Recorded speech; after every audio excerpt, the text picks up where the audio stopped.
Simon Bianchini. É agora. Tudo bem, Ou pessoal? Boa tarde. Bianchini. Bom, o Grêmio teve mais um treinamento hoje pela manhã, mais uma vez fechado.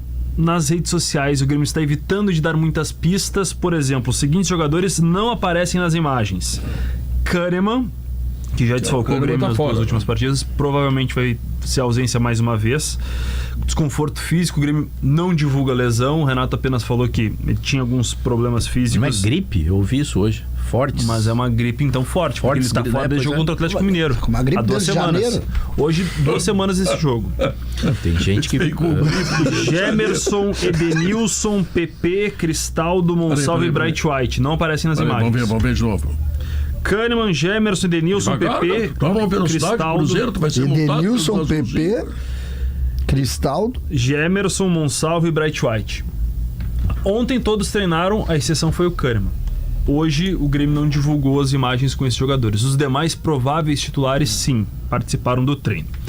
A linha defensiva, a não ser que alguém sinta algum tipo de desconforto, ela tá pronta, né? Com o Reinaldo voltando à lateral esquerda e o Mike indo pro banco de reservas. Marquezinho, João Pedro, Eli, Gemerson e Reinaldo contando com a provável baixa do Kahneman mais uma vez. Sabe que esses vídeos que são produzidos pela assessoria do clube, primeiro são vídeos mandados, filma isso, não filma aquilo, tá? Isso é a primeira coisa. Então, está longe de ser um processo jornalístico. Segundo, eu acho que diminui tanto um clube, tanto, esses treinamentos fechados, o aspecto publicitário também, que é cheio de placa ali, que não aparece e que não vai para as emissoras de TV, não vai para os jornais, não vai para lugar nenhum.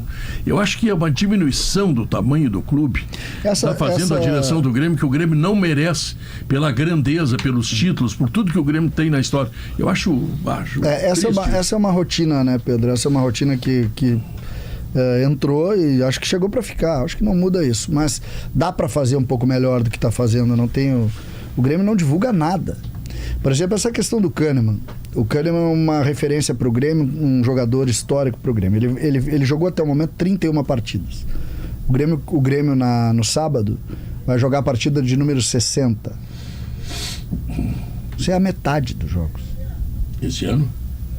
31 ele jogou, ele tem total muito, vai fechar 60 jogos. Tem muito cartão também, né? Quando ele joga, ele tem 3 jogos e uma suspensão. Então, a grosso modo aqui, o meia-meia. As lesões de machucar. Ele não faz o nosso 6x1, ele faz o 3x1. Só que ele tá fazendo jogo sim, jogo não. E aí não, né? Tu não pode ter... Pensa o seguinte, as referências, a gente pega referências do Grêmio. Então tu pega lá, o Kahneman é uma referência, certo? Ele não pode jogar metade dos jogos. E o Grêmio até agora não divulga por que ele joga metade dos jogos. Porque em tese ele não tem lesão nenhuma. O Renato disse que ele estava machucado. O Brum disse na segunda-feira que ele não tinha lesão nenhuma, que tinha sido uma preservação. Então, e aí? E aí a gente vê, né, os 2 quadros, Pedro. O Jason teve aqui antes do Simon e disse que o Inter fez um plano para o Fernando jogar, tanto que o Fernando vai seguir se recuperando, ou seja, não era uma lesão simples.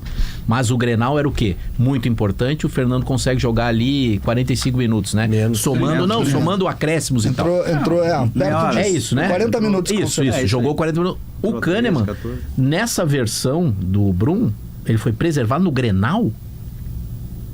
O Kahneman, com a história dele no Grenal. Não, ele teria sido preservado no jogo contra o Atlético Mineiro para jogar o Grenal. Aí no Grenal ele sequer no banco aparece.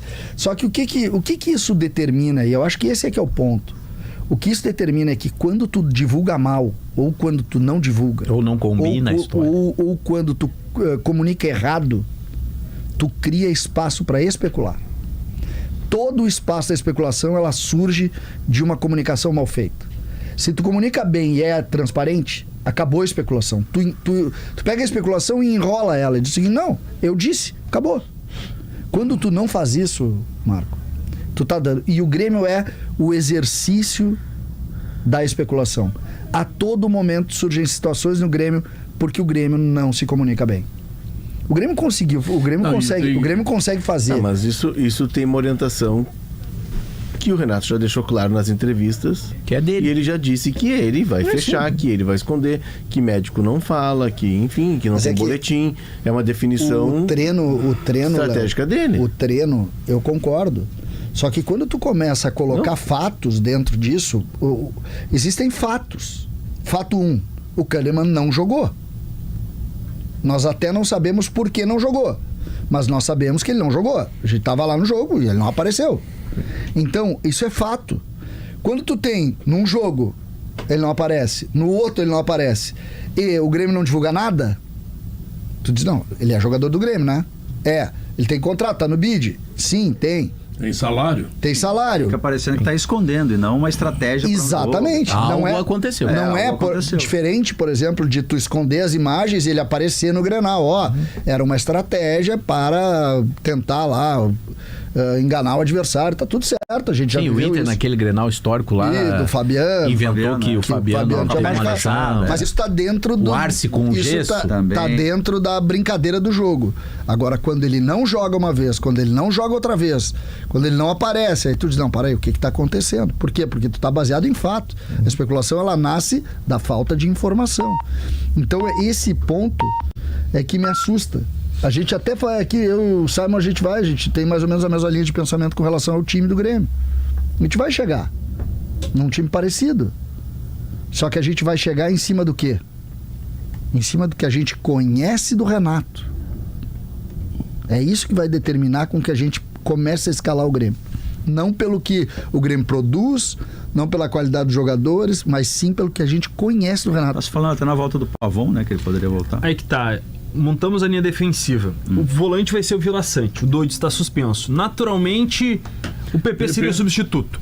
Porém, não dá para descartar, isso é cogitado, o Edenilson sair da ponta direita ou ir para o banco ou ser recuado para atuar como segundo volante, uma função que ele desempenhou nos últimos anos e que ele sente mais à vontade para atuar. Exato. O PP Simon. Ficaria no banco. A gente recebeu o Argel segunda-feira no Sem Filtro. E o Argel disse o seguinte: Bernabei é claramente um lateral que iria passar o jogo inteiro. O Wesley é o melhor jogador do Inter, né? Por aquele lado. E ele trouxe a possibilidade, César, de durante o jogo, quando o Dodge recebe o amarelo, traz o Edenilson para volante e coloca o Soteldo lá para parar o Bernabei um pouco, porque senão ele vai passar o jogo inteiro. O que talvez seja essa saída. Não sei se vai ser o Soteldo que vai voltar pro time. Agora, o Edenilson no meio, que é a dele, é muito mais lógico do que ele tentar ficar lá na ponta e não conseguir fazer o que disseram que ele faria. Se esse jogo aí contra o Atlético Goianiense, do jeito que tá o Atlético Goianiense, o Grêmio não puder jogar com 3 atacantes, nesse jogo, tá? Eu acho que o Grêmio não o Galo sabe jogou propor ontem jogo. com 3 atacantes contra o River Plate. O Grêmio, enfim, ele tem problemas, ele não sabe propor jogo. Mas nesta partida, especialmente, bom, se não puder jogar com 3 atacantes, sabendo se defender com esses 3 atacantes, bom, aí, como diria o poeta, para o mundo que eu quero descer, né? Então, pode fazer isso sim, né? Então, o Edenilson é a chave desse esquema do Grêmio para enfrentar o Atlético. Olha onde está o Grêmio, César. Ou como ponta direita na função que ele estava desempenhando, ou recuado como um segundo volante. Então, esse é o enigma. Se joga Edenilson, o PP começou o ano, segundo o próprio Renato, tipo como um dublê de Michael, né? Que tá terminando o ano, olha, tá saindo do próprio time. Renato, disseram que o PP era o Michael, né? O problema é que ele acreditou nisso. Reserva do Edenilson? Não, mas joga pouco, né? Tu acha que é esse o time mesmo? Tu acha mesmo, Sam? Qual é o teu palpite? Eu quero teu palpite. Amanhã é o dia que o Renato define a escalação. Amanhã, quinta-feira. Sexta-feira um trabalho mais leve, um trabalho recreativo. Sim, o Renato costuma fazer esse trabalho que todo mundo chama de rachão, recreativo, eventualmente uma bola parada aqui ou ali, pênaltis, mas quinta-feira, na antevéspera, quando ele bate o martelo. Então, tudo é planejado, cogitado, mas realmente amanhã sai definição de qual vai ser o time. Então, o Edenilson como segundo volante não dá para descartar, o Aravena vai jogar numa das pontas e daí que se criaria uma dúvida entre Soteldo ou o Pavon. O Pavon a gente esquece, o último jogo dele foi contra como titular contra o Fluminense, na eliminação da Libertadores. Depois ele joga alguns minutos contra o Atlético Mineiro há 2 semanas e a principal contratação e investimento do Grêmio nesse ano não sai do banco de reservas no Clássico Grenal de sábado. Ele ficou no banco. O Renato mexeu algumas peças, principalmente no setor ofensivo. Sim, entrou até o Arezzo e não entrou o Pavon. E o Pavon ficou no banco. Então, e lembra, depois do jogo contra o Cruzeiro, eu trouxe aquela informação de que o Renato chamou a atenção de 4 jogadores. O Soteldo era um atleta por conta que não tinha voltado da seleção venezuelana, mas 3 jogadores tiveram um puxão de orelha. Os 2 laterais, João Pedro e o Reinaldo, que não perdem espaço porque não tem tantas alternativas Aliás, vastas. O Renato deu uma mijada mesmo, né? Durante o jogo no João Pedro, lembra? No lance do Rapaz, no lance do Tava dormindo, da lateral. da lateral. E o outro jogador, não o sei se ele falou terceiro, alguma foi coisa o pro Pavon. Renato e ele reclamou. Não, o lance dele. da lateral. Então, Mas qual o motivo da urinada? Mas isso é a informação já antiga, lá do primeiro turno ainda, que os 3 jogadores não estavam tão ligados assim, e alguns jogadores pensando mais em jogadas individuais. O Grêmio tinha... O jogo contra o Cruzeiro, foi depois do jogo contra o Cruzeiro, teve uma reunião muito forte no CT do Carvalho, que ele chamou que ali o Grêmio tinha falhado no Reinaldo, um lance de atenção, e outro do João Pedro, ele perde a bola. Então ali foram chamadas as suas atenções, eles deram uma resposta, não tem nesse momento laterais à altura para trocar, por exemplo, mudar. O Mike não deu uma resposta que ele me imaginava, o Fábio já indicou que vai se aposentar, o Serrote vem subindo hoje, por exemplo, o Grêmio considera ainda o Serrote jogador do time sub-20. Então, são poucas as peças que o Renato tem nesse momento e não pode fazer tantas mexidas assim. O Grêmio tem o sub-20 e o sub-40, né? Porque tem meia dúzia se aposentando. Então o Grêmio tem essas 2 proporções. É bacana isso. E lá no ataque, o Bright White, que também não aparece nas imagens, mas vai se titular porque, por exemplo, o próprio Diego Costa está suspenso pelo terceiro Eu cartão fico amarelo. imaginando se o Soteldo for a terceira opção, ele fez beicinho quando ficou no banco, ele não vibrou depois de um gol, ele entrou claramente, para usar a palavra que falta no Alário, sem tesão no Grenal. Imagina se ele perder a posição pro Pavon.